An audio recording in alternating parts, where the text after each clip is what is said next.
In this example, we're going to learn how to send a message through a workflow process. Before you build the process, you want to make sure that the email configuration within FlowWright is configured. So first we're going to go to status.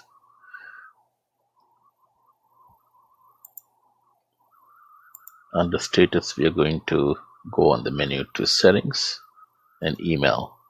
Make sure you configure your SMTP server, the port, the user, and the email, the password. And also you can configure a from email address, which you can also overwrite on the email step. And you can also tell whether to use SSL or not. Once you have configured the email settings, you can save them and you can also test them. You can send a test email. But also you want to make sure that your user account has a proper valid email address. If you go under users, currently I'm logged in as an admin user. You can see that my email address is set to you@domain.com. You can always edit this and change the email address. Let's go ahead and build a workflow definition to send out an email. So we're going to go ahead and say action create and call this email example. Once this workflow definition is created and open within the workflow designer, we're going to go and search for the email step. So go to the toolbox and type in email. And the first one that says email users, we're going to drag that and drop that. We're going to connect the two steps together.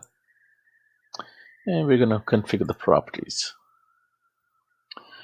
You can enter a reply to email address. You don't have to. The to from email address becomes automatically the reply to email address if you don't provide one.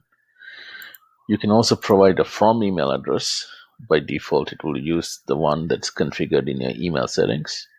Otherwise, you can also configure one here. Let's go ahead and select who to send to.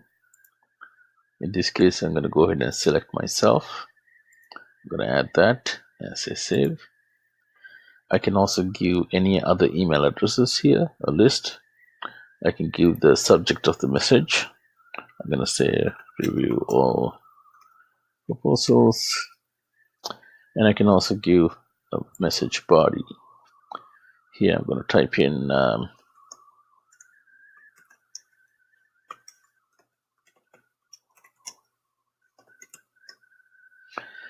go ahead and save that.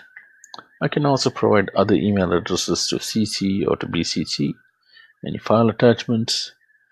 In the new version 9.6, we also added a feature where emails go through our email queue service. In order to use that service, make sure the email queue service engine is running under Windows Services. So in this case, I'm going to go ahead and say send using the email queue and go ahead and save that. I'm going to go ahead and save the workflow definition also. Once I have done that, I'm going to create a new instance and execute that instance. So let's go ahead and generate a name for the instance and say create and execute. Now we can go ahead and close the workflow designer. And we are going to go to workflow instances. And you can, as you can see, the workflow has completed now. And if I render it, the email step has executed and the email will go through the email queue within FlowWright.